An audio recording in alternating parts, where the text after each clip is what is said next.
Hello dear students, मैं रवि कुमार आप सबका स्वागत करता हूं आपके अपने यूट्यूब चैनल पथ आप सक्सेस यूपी बोर्ड में। प्यारे दोस्तों, आज की क्लास में हम लोग सीखेंगे रेखीय आवर्धन यानी गोलीय दर्पणों द्वारा रेखीय आवर्धन क्या होता है। एक बेहतरीन टॉपिक, बेहतरीन कंसेप्ट कह सकते हैं, बेहतरीन फार्मूला जो न्यूमेरिकल लेकर आता है और एक बेहतरीन नंबर पेपर में देता है। तो उम्मीद करेंगे कि आप लोग अंत तक जुड़े रहेंगे और इस टॉपिक को भी बेहतरीन ढंग से समझेंगे। तो प्यारे बच्चों, ज्यादा समय न लेते हुए आज के टॉपिक पे चलेंगे, लेकिन उससे पहले जैसा कि हर बार बताया जाता है, आप लोग चैनल को सब्सक्राइब करेंगे, वीडियो को लाइक करेंगे, वीडियो को ज्यादा से ज्यादा अपने दोस्तों को शेयर करेंगे और इसके साथ साथ प्यारे दोस्तों वीडियो पे जोरदार कमेंट कीजिए और यह कमेंट कीजिए कि आप लोग वीडियो किस जिले से देख रहे हैं या फिर किस राज्य से देख रहे हैं, ताकि पता चल सके कि हमारी वीडियो कहां तक पहुंच रही है। और ये भी बताइए प्यारे बच्चों कि आप लोगों को वीडियो कैसा लग रहा है। तो चलिए प्यारे बच्चों, जैसा कि दिख रहा है गोली दर्पण द्वारा रेखीय आवर्धन क्या होता है। रेखीय आवर्धन का मतलब होता है प्यारे बच्चों, जो कोई वस्तु मान के लिए यह वस्तु है, इस वस्तु का यह प्रतिबिंब है, तो प्रतिबिंब के लंबाई और इस वस्तु के लंबाई के अनुपात को ही क्या कहा जाता है, कहा जाता है प्यारे दोस्तों रेखीय आवर्धन। यानी किसी भी वस्तु द्वारा बना गया प्रतिबिंब की लंबाई उस वस्तु की लंबाई के अनुपात को ही रेखीय आवर्धन कहा जाता है। और रेखीय आवर्धन को किससे दिखाया जाता है प्यारे दोस्तों, स्मॉल एम से डिनोट किया जाता है, स्मॉल एम से लिखा जाता है। तो प्यारे दोस्तों परिभाषा क्या लिखेंगे, परिभाषा हम लोग लिखेंगे किसी वस्तु के, लिखेंगे किसी वस्तु के प्रतिबिंब की लंबाई, प्रतिबिंब की लंबाई तथा उस वस्तु की लंबाई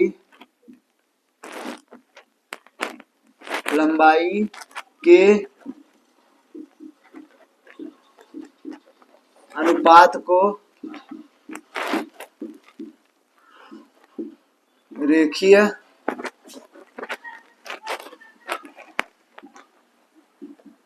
आवर्धन कहते हैं। यानी प्यारे दोस्तों क्या लिखेंगे हम लोग, लिखेंगे किसी भी वस्तु के प्रतिबिंब की लंबाई और उसी वस्तु के लंबाई के अनुपात को हम लोग रेखीय आवर्धन कहेंगे। और रेखीय आवर्धन को किससे दिखाया जाता है, स्मॉल एम से। तो लिखेंगे प्यारे दोस्तों इसे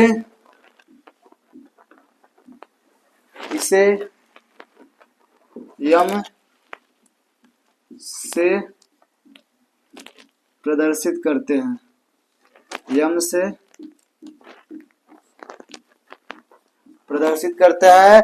इस प्रकार लिखेंगे प्यारे दोस्तों कि इसे यम से प्रदर्शित करते हैं। तो हमारा रेखीय आवर्धन बराबर फार्मूला क्या निकल कर आएगा, लिखेंगे हम लोग रेखीय आवर्धन, रेखीय आवर्धन बराबर फार्मूला होगा प्यारे दोस्तों प्रतिबिंब की लंबाई, प्रतिबिंब की लंबाई और बटा वस्तु की लंबाई, वस्तु की लंबाई। यानी प्यारे दोस्तों रेखीय आवर्धन बराबर फार्मूला निकल कर आएगा प्रतिबिंब की लंबाई और वस्तु की लंबाई। रेखीय आवर्धन को हम लोग यम से दिखाते हैं, अथवा करके और क्या लिख सकते हैं प्यारे दोस्तों, अथवा करके लिख सकते हैं यम बराबर प्रतिबिंब की लंबाई को चाहे एच डैश से दिखा दिया जाता है, चाहे आई से, तो आई बटा वस्तु की लंबाई को ओ से दिखाया जाएगा और इसी के बराबर होगा प्यारे दोस्तों एच डैश, या तो प्यारे दोस्तों आई से दिखाते हैं या फिर किसी किसी किताब में एच डैश और वस्तु की लंबाई को एच से दिखाया जाता है। तो यह हमारा फार्मूला निकल कर आता है रेखीय आवर्धन का, यम बराबर आई बटा ओ, जहां आई हमारा इमेज है यानी प्रतिबिंब और ओ हमारा ऑब्जेक्ट है यानी वस्तु। प्यारे दोस्तों तो इस प्रकार इस फार्मूले को आप लोगों को लिखना है। यहाँ आगे हम लोग लिखेंगे, क्या लिखेंगे प्यारे दोस्तों, लिखेंगे जहां जहां आई बराबर प्रतिबिंब की लंबाई, प्रतिबिंब की लंबाई, और प्यारे दोस्तों अगर ओ बराबर देखेंगे तो ओ बराबर किसकी लंबाई हो जाएगी,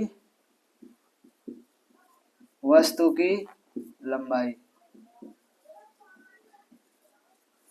तो जैसा कि बताया गया कि यह फार्मूला होता है, तो आप लोग यहाँ करके चाहे फार्मूला लिख लीजिए चाहे मत लिखिए, अगर किताब में नहीं दिया फिर भी जानते रहिए कि इतना ही फार्मूला होता है, एम बराबर आई बटा ओ, जहां आई हमारा प्रतिबिंब की लंबाई होती है और वो हमारा वस्तु की लंबाई। या फिर हिंदी में परिभाषा ही याद कर लीजिए प्यारे बच्चों कि किसी वस्तु द्वारा प्रतिबिंब की लंबाई और वस्तु की लंबाई के अनुपात को हम लोग रेखीय आवर्धन कहते हैं। चाहे उत्तल दर्पण हो चाहे प्यारे दोस्तों अवतल दर्पण हो, दोनों के लिए रेखीय आवर्धन का सूत्र यही होता है।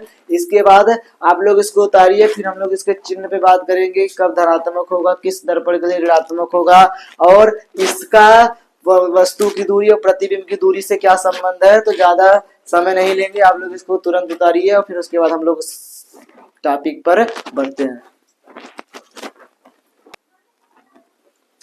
चलिए प्यारे दोस्तों आगे हम लोग क्या लिखेंगे, आगे लिखेंगे चूंकि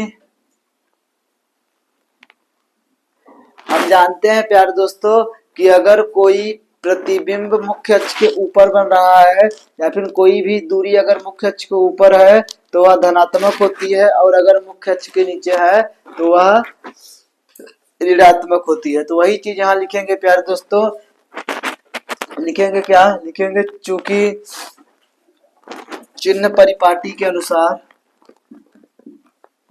चिन्ह परिपाटी के अनुसार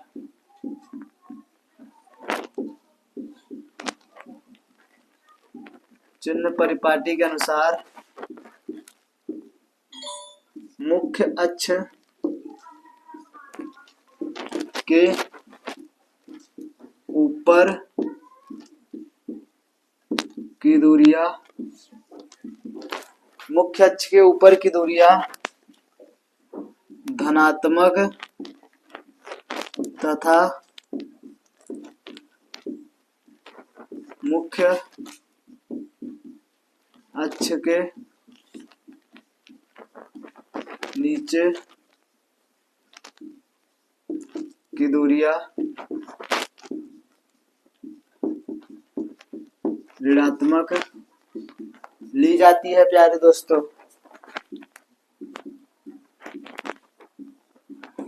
यानी क्या लिखे हैं प्यारे दोस्तों, लिखा गया है चिन्ह परिपाटी के अनुसार मुख्य अक्ष के ऊपर की दूरियां धनात्मक तथा मुख्य अक्ष के नीचे की दूरियां ऋणात्मक ली जाती है। इसलिए हम लोग कह सकते हैं, क्या कह सकते हैं प्यारे दोस्तों, इसलिए हम लोग कह सकते हैं सीधे प्रतिबिंबों के लिए, सीधे प्रतिबिंबों के लिए, सीधे प्रतिबिंबों के लिए आवर्धन, यानी क्या लिखेंगे प्यारे दोस्तों, सीधे प्रतिबिंबों के लिए आवर्धन क्षमता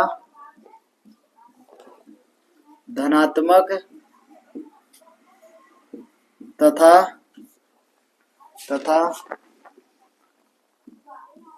उल्टे प्रतिबिंबों के लिए, उल्टे प्रतिबिंबों के लिए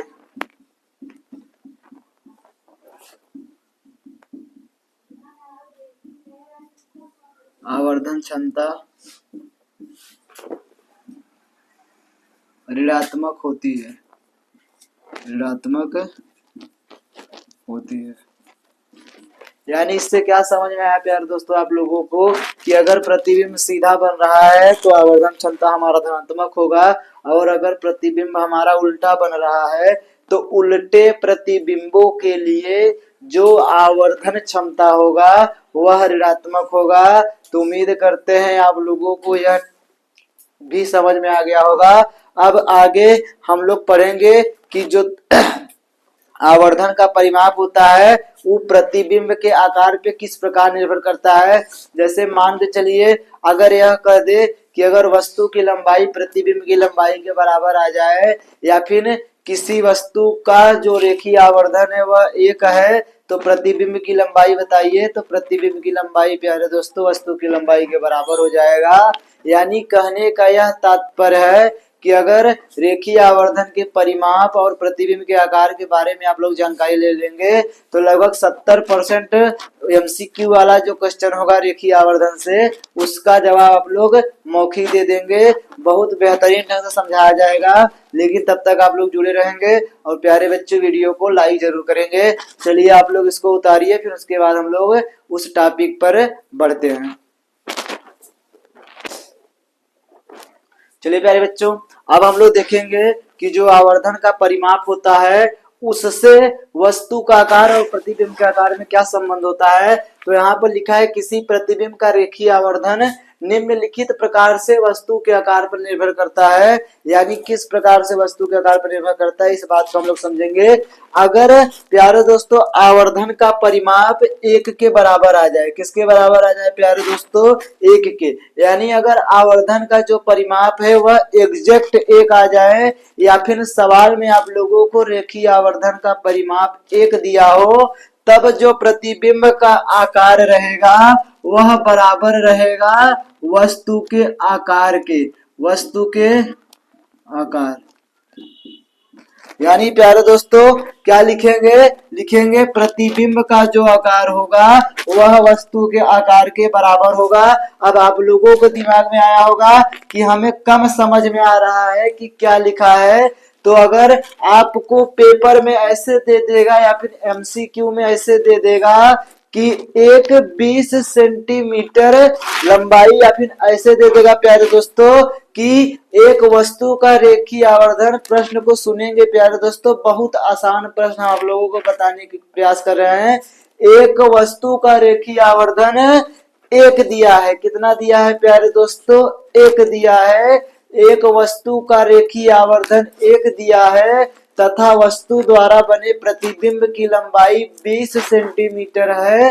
तो यह बताइए कि वस्तु की लंबाई कितना होगा।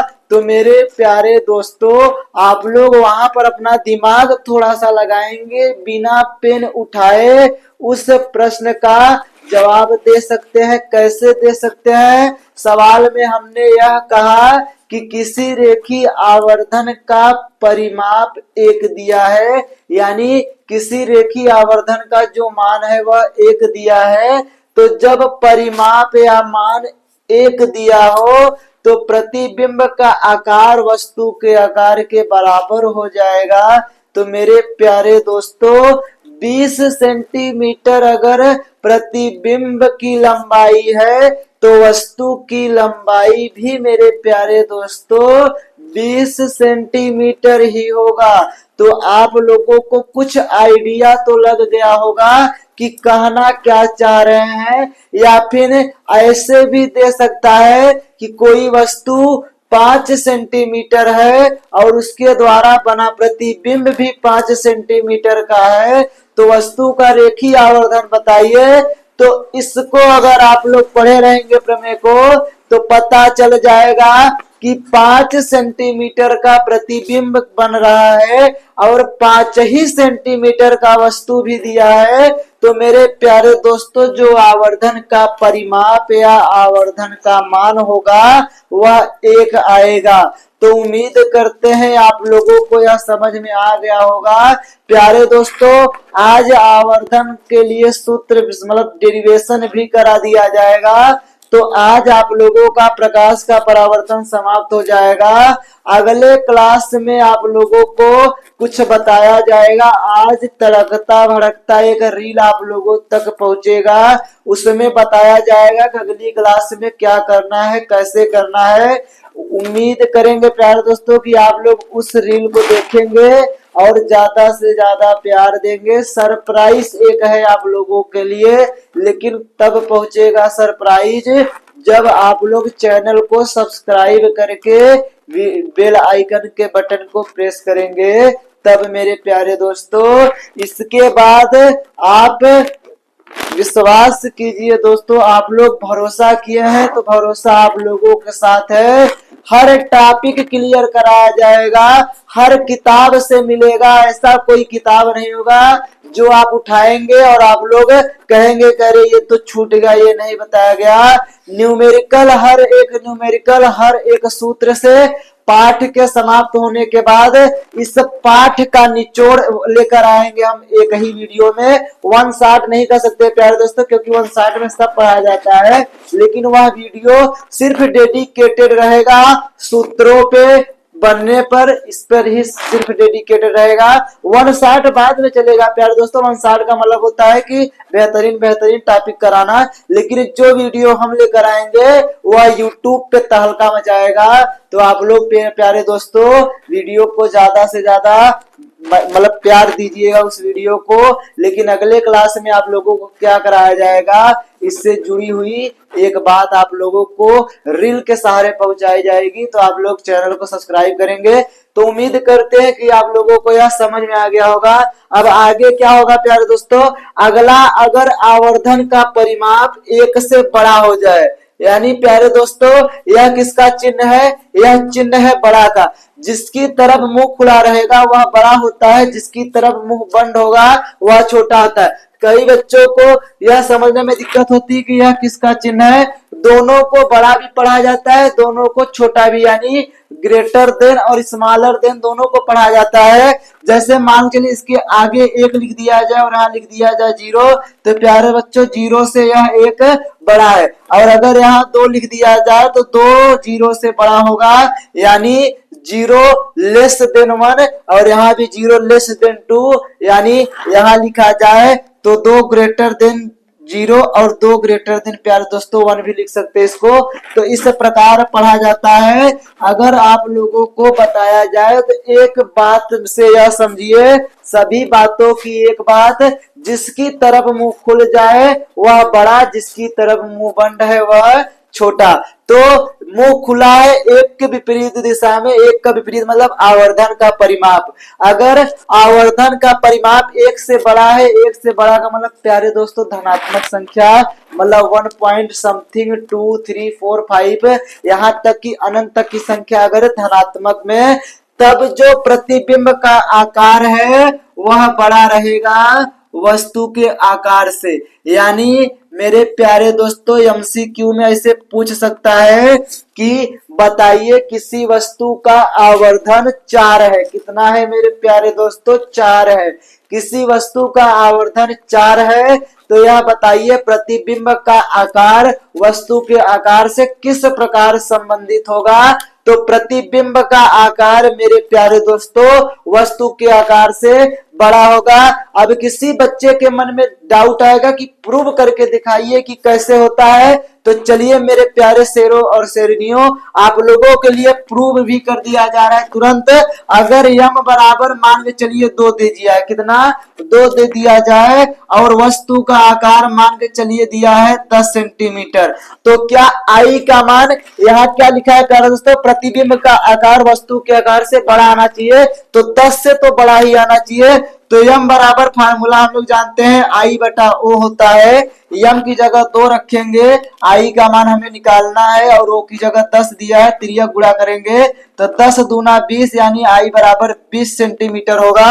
अब यहाँ पर देखने पर यह पता चलता है कि 10 सेंटीमीटर 20 से छोटा होता है, यानी प्रतिबिंब का आकार वस्तु के आकार से बड़ा है। कब?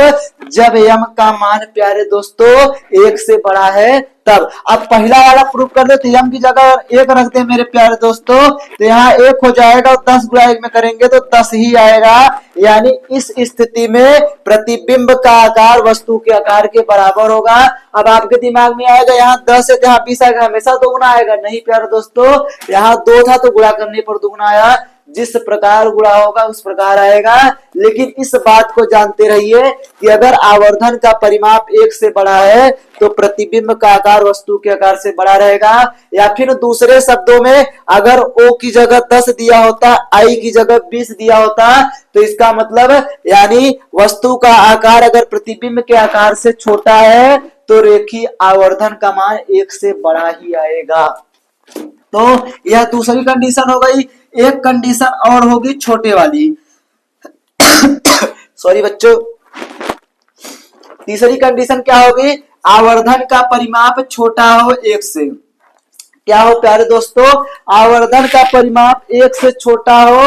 1 से छोटे का मतलब प्यारे दोस्तों 0 पॉइंट समथिंग हो, निगेटिव हो यानी नकारात्मक ऋणात्मक हो, माइनस में हो, तो उस दशा में जो प्रतिबिंब का आकार रहेगा वो भी छोटा रहेगा। किससे प्यारे दोस्तों? वस्तु के आकार से। यानी वस्तु का आकार अब बाजी मारेगा और जिसकी तरफ मुंह खुला रहेगा प्यारे दोस्तों वह बड़ा कहलाएगा। यानी वस्तु का आकार बड़ा होगा प्रतिबिंब के आकार से। तो उम्मीद करते हैं प्यारे दोस्तों आप लोगों को यह समझ में आ गया होगा। अब अगला टॉपिक आवर्धन के लिए सूत्र होता है। यानी अभी तक आप लोग कहेंगे कि अभी तो सूत्र पढ़ाया गया, तो वह सूत्र था प्यारे दोस्तों m बराबर I बटा O, लेकिन इसी के साथ माइनस V बाई यू भी होता है। तो इस सूत्र को हम लोग डेरिवेट करेंगे, क्योंकि अगर प्रतिबिंब का आकार वस्तु का आकार दे दिया जाए तब आप लोगों से अगर रेखीय आवर्धन पूछा जाए तब तो आप लोग कहेंगे हो ये तो हमें बताया ही नहीं गया, क्योंकि हमें प्रतिबिंब का आकार और वस्तु का आकार दिया गया था। लेकिन प्यारे दोस्तों अगर प्रतिबिंब की दूरी और वस्तु की दूरी दे दिया जाए तब आप लोगों से अगर रेखीय आवर्धन का मान पूछा जाए तो उसके लिए सूत्र डेरिवेट करेंगे। अवतल दर्पण का किया जाएगा, उत्तल दर्पण का एज इट इज वैसे ही हो जाएगा। तो आप लोग एक समझेंगे, बाकी अपना पेपर में सिर्फ एक ही पूछेगा, डेरिवेशन जल्दी पूछेगा नहीं। आवर्धन का डेरिवेशन पूछ सकता है प्यारे दोस्तों। पिछले क्लास में जो हम आप लोगों को पढ़ाए थे UVF में संबंध, इसका पूछ सकता है पेपर में। तो आप लोग तैयार करेंगे तो इसको उतारिए प्यारे दोस्तों आप लोग, फिर आगे उसकी ओर हम लोग बढ़ते हैं। तो ज्यादा समय आप लोगों को नहीं लिया जाएगा। तो मेरे प्यारे दोस्तों आप लोग उतारिए और कृपया करके प्यारे दोस्तों निवेदन करते हैं आप लोगों से कि आप लोग नोट्स बनाते चलिए, क्योंकि फिजिक्स पढ़ाया जा रहा है। बायोलॉजी वाले सर जी आप लोगों को बायोलॉजी बेहतरीन ढंग से समझाने का प्रयास कर रहे हैं। जितना भी वे कंटेंट आप लोगों को दे रहे हैं बेहतरीन तरीके से समझा रहे हैं, बहुत मेहनत कर रहे हैं आप लोगों के लिए। कुछ दिनों में आप लोगों को केमिस्ट्री भी पढ़ाया जाएगा, हिंदी ग्रामर और संस्कृत जो बच्चा लिया है तो संस्कृत ग्रामर। प्यारे दोस्तों हिंदी भी पढ़ाया जाएगा आप लोगों को, यहाँ तक बेहतरीन ढंग से यानी गद्य पद में आप लोगों को बताया जाएगा क्या मोस्ट इम्पोर्टेंट है। और ग्रामर तो इस प्रकार से पढ़ा दिया जाएगा कि वादा रहा कोई बच्चा ग्रामर पढ़ के भूल नहीं सकता। यानी ग्रामर हिंदी ग्रामर के 35 नंबर का पूरा गारंटी लेते हैं, 35 से हिंदी और ग्रामर का जो बच्चा बेहतरीन ढंग से पढ़ेगा उसके लिए। तो आप लोग जुड़े रहिए, वीडियो को ज्यादा से ज्यादा देखिए, चैनल को ज्यादा से ज्यादा शेयर कीजिए, चैनल को ज्यादा से ज्यादा सब्सक्राइब कीजिए। तो चलिए बच्चों आप लोग इसको उतारिए या फिर स्क्रीनशॉट लीजिए, तब आगे हम लोग रेखीय आवर्धन के सूत्र को निगमित करते हैं यानी डेरिवेट करते हैं। चलिए प्यारे दोस्तों रेखीय आवर्धन के लिए सूत्र का निगमन करेंगे हम लोग, इसको मतलब डेरिवेट करेंगे प्यारे दोस्तों। डेरिवेशन हम लोग सीखेंगे, डेरिवेशन पूछता है हर बार, ना पूछेगा प्यारे दोस्तों, जानते रहेंगे सूत्र आप लोग कैसे बनाया जाता है। तो यहाँ नहीं आप लोगों को क्लास 12th में काम देगा, तो आप लोगों को सीखना ही पड़ेगा, भागने का कोई इलाज नहीं है। तो सीखने का सबसे बढ़िया इलाज आप लोगों के सामने खड़े हैं, आप लोग सिर्फ हमारे साथ हमारा हाथ पकड़ कर चलिए, हम आप लोगों को बहुत दूर लेकर चलेंगे। प्यारे दोस्तों हमारा 2019 में 10th था, उस समय ये 30 नंबर का एमसीक्यू नहीं होता, 20 नंबर का एमसीक्यू नहीं होता था प्यारे बच्चों, सब थ्योरी होता था। उस समय हमारा 84.67% आया था, यानी 84.67% आया था। हमने अपने स्कूल में मतलब स्कूल में जाकर पढ़ाया, ट्यूशन पढ़ाया ऑफलाइन प्यारे दोस्तों।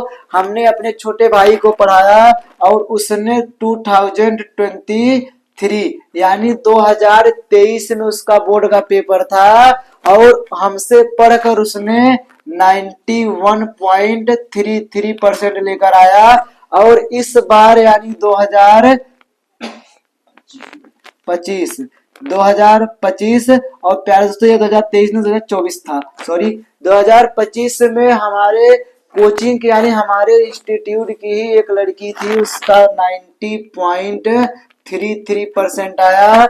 ऑफलाइन पढ़कर जो बच्चे इतना ला सकते हैं तो आप लोग भी जुड़े रहेंगे, आप लोगों को भी इससे ज्यादा ले आने का प्रयास कराया जाएगा, लेकिन कब, जब आप लोग साथ देंगे तब। तो प्यारे दोस्तों चलिए डेरिवेट करते हैं हम लोग। सबसे पहले चित्र बनाते हैं, चित्र से आप लोगों को समझाया जाता है। तो अवतल दर्पण का बताया जाता है, उत्तल दर्पण का वैसे हो जाएगा। तो ये देखिए प्यारे दोस्तों, ये है हमारा एक खोखला गोला, यह सिर्फ एक गोला है, गोले का टुकड़ा है। इसमें हम लोग क्या करेंगे, पॉलिश करेंगे, बाहर से पॉलिश करेंगे, इसका मतलब अंदर वाला परावर्तक पृष्ठ होगा। और जब अंदर वाला परावर्तक पृष्ठ बनेगा, इसका मतलब प्यारे दोस्तों कि यह हमारा कौन सा दर्पण बनकर तैयार हो जाएगा, यह हमारा बनेगा अवतल दर्पण। तो प्यारे दोस्तों हम भी देख लेते हैं कि कुछ गड़बड़ तो नहीं, ठीक है प्यारे दोस्तों, थोड़ा बहुत तो होता है। अब यह हमारा यहाँ से बीच से खींचेंगे तो यह क्या कहलाएगा, यह कहलाएगा मेरे प्यारे दोस्तों, यह कहलाएगा मुख्य अक्ष। क्या कहलाएगा प्यारे दोस्तों, यह कहलाएगा मुख्य अक्ष। यह है हमारा मुख्य अक्ष।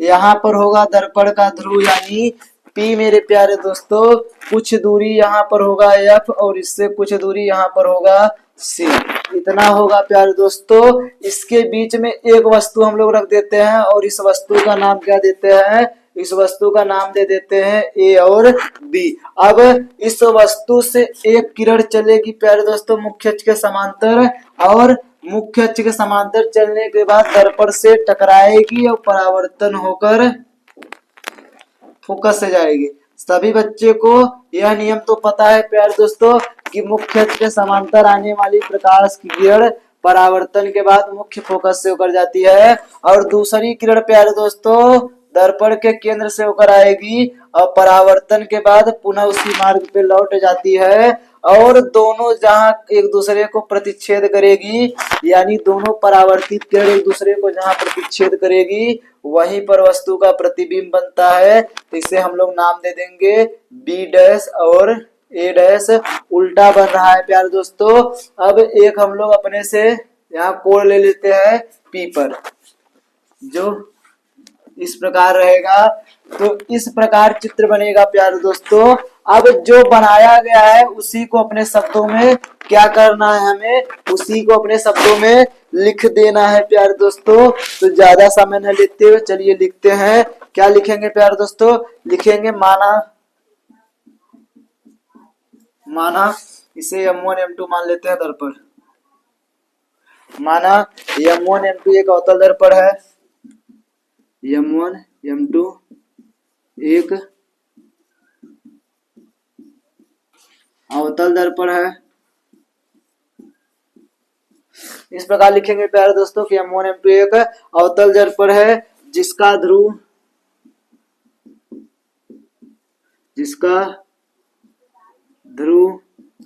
P कामा वक्रता केंद्र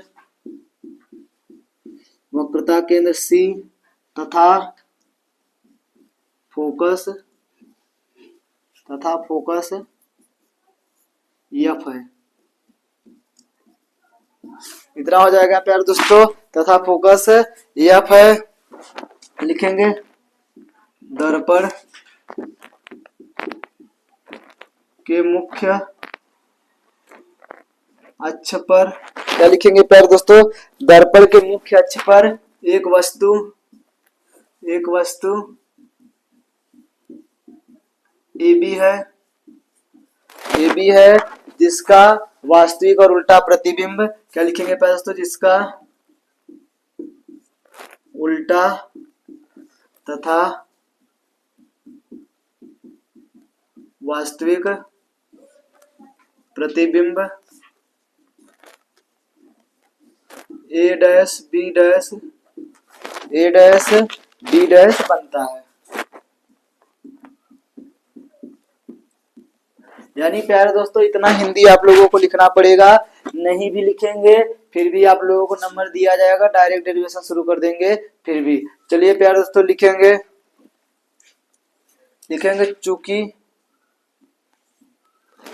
चूंकि अक्ष पीए दर्पण के ध्रुव पी पर अभिलंब है। देखिए प्यारे दोस्तों पी पर क्या है, पी पर अभिलंब है। इस प्रकार लिखेंगे प्यारे दोस्तों कि पी पर क्या है, अभिलंब है, अतः या फिर इसलिए कोण क्या लिखेंगे प्यारे दोस्तों, एपीबी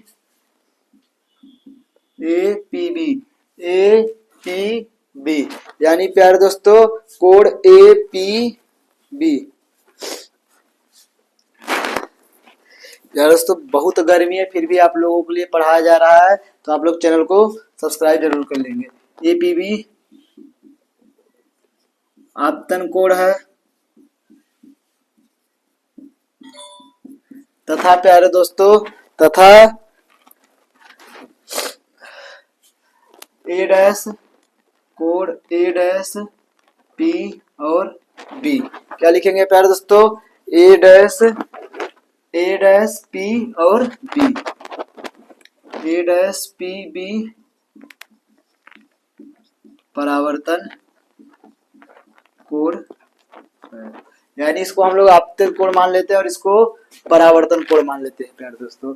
तो ज्यादा आप लोग ध्यान से देखेंगे। अब आगे लिखेंगे प्यारे दोस्तों, इसलिए कोण ए पी बी बराबर होगा कोण ए डैश पी बी के, किससे प्यारे दोस्तों, परावर्तन के नियम से,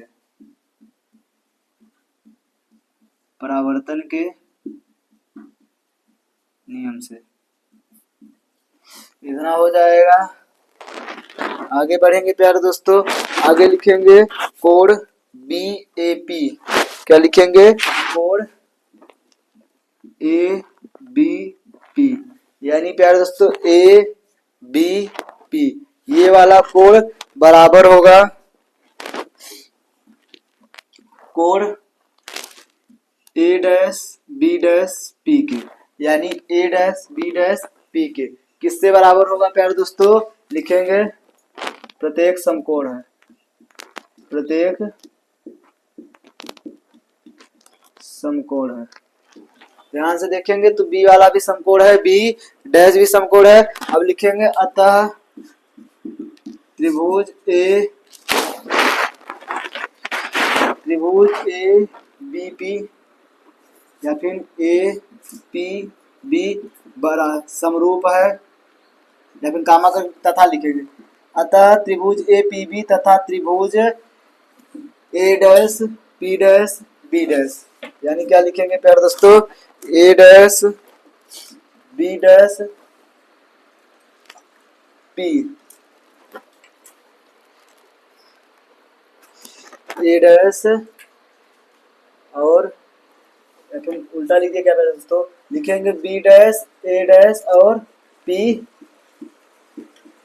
समरूप है। और जब समरूप होते हैं प्यारे दोस्तों तो समरूप त्रिभुज के संगत भुजा मतलब ए बी बटा ए डैश बी डैश बराबर होगा प्यारे दोस्तों ए पी बटा ए डैश पी, यानी ए बी का अनुपात ए डैश बी डैश के साथ बराबर होगा ए पी के अनुपात ए डैश पी से। तो उम्मीद करते हैं इतना आप लोग समझेंगे और इसे समीकरण हम लोग क्या मान लेंगे प्यारे दोस्तों, इसे समीकरण फर्स्ट मान लेंगे। अब लिखेंगे माना वस्तु की लंबाई, वस्तु की लंबाई वस्तु का है प्यारे दोस्तों ए बी, यानी ए बी बराबर कितना हो जाएगा, प्लस का ओ तथा प्रतिबिंब की लंबाई, प्रतिबिंब की लंबाई, प्रतिबिंब क्या बना है ए डैश बी डैश, नीचे बना है प्यारे दोस्तों इसलिए माइनस का आई। अगला वस्तु की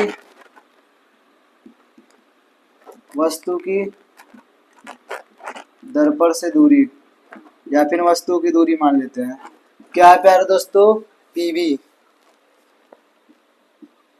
पीबी कितना मानेंगे हम लोग, माइनस का यू, क्योंकि बाईं तरफ है दर्पण प्रतिबिंब की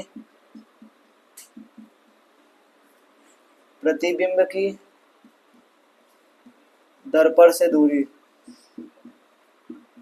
यानी क्या है प्यारे दोस्तों पीबी डैश, और पीबी डैश कितना बना है, ये भी बाईं तरफ है इसलिए माइनस का वी। तो उम्मीद करते इतना अब लोग समझ में आया होगा।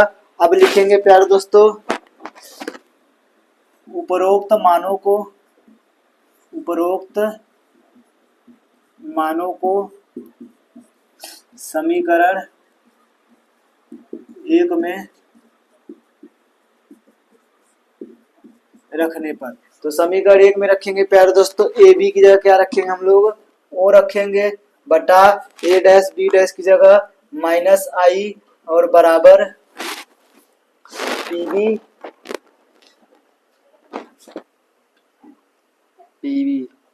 ओ। सो यहाँ पर प्यारे दोस्तों रहेगा बीपी बटा बी डैश पी, यानी थोड़ा सा मिस्टेक हो गया प्यारे दोस्तों, ये रहा यानी ये वस्तु की लंबाई का अनुपात और दूरी के अनुपात के बराबर रहेगा, यानी यहाँ पर बीपी बटा बी डैश पी रहेगा।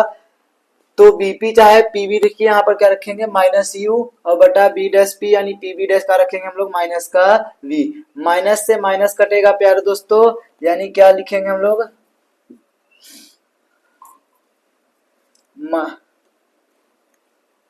माइनस से माइनस कटेगा तो मोटे मोटे तौर पे क्या बनेगा ओ बटा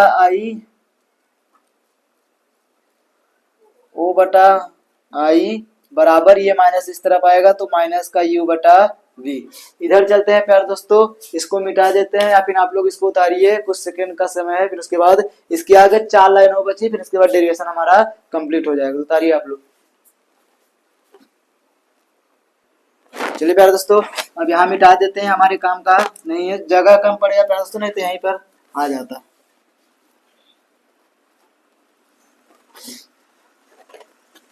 अब यहाँ देखेंगे प्यारे दोस्तों ध्यान से, ओ बटा आई बराबर माइनस का यू बटा बी था, पलट देंगे तो क्या हो जाएगा,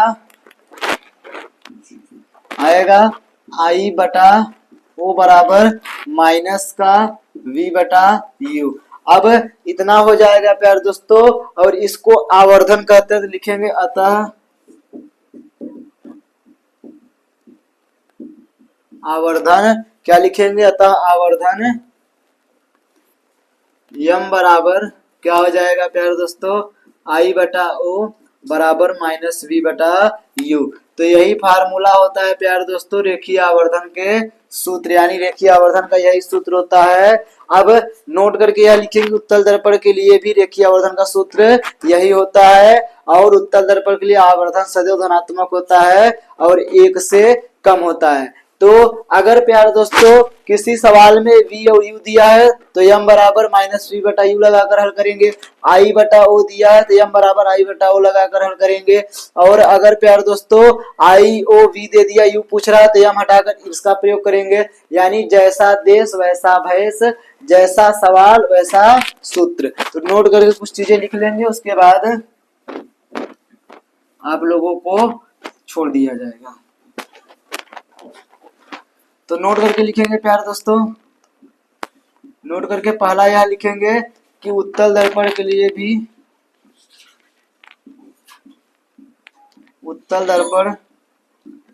भी आवर्धन का यही सूत्र होता है।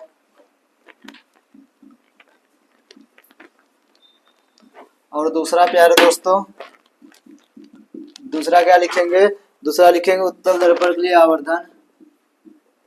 उत्तल दर्पण के लिए आवर्धन सदैव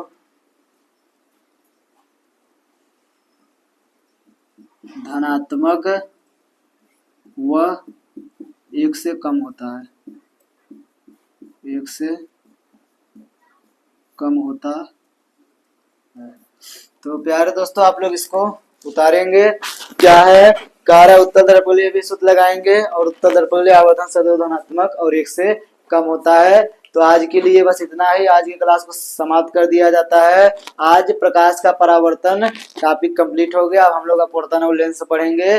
बेहतरीन तरीके से उसको भी पढ़ा जाएगा। तो आप लोग जुड़े रहिए। चैनल को लाइक कीजिए। चैनल को लाइक ना करिए, चैनल को लाइक कीजिए प्यारे दोस्तों। चैनल को लाइक के साथ साथ चैनल को सब्सक्राइब भी कीजिए। कहने का यह तात्पर्य है। तो चैनल को ज्यादा से ज्यादा अपना प्यार दीजिए और दोस्तों के साथ शेयर कीजिए। तो प्यारे दोस्तों, जय हिंद, जय भारत।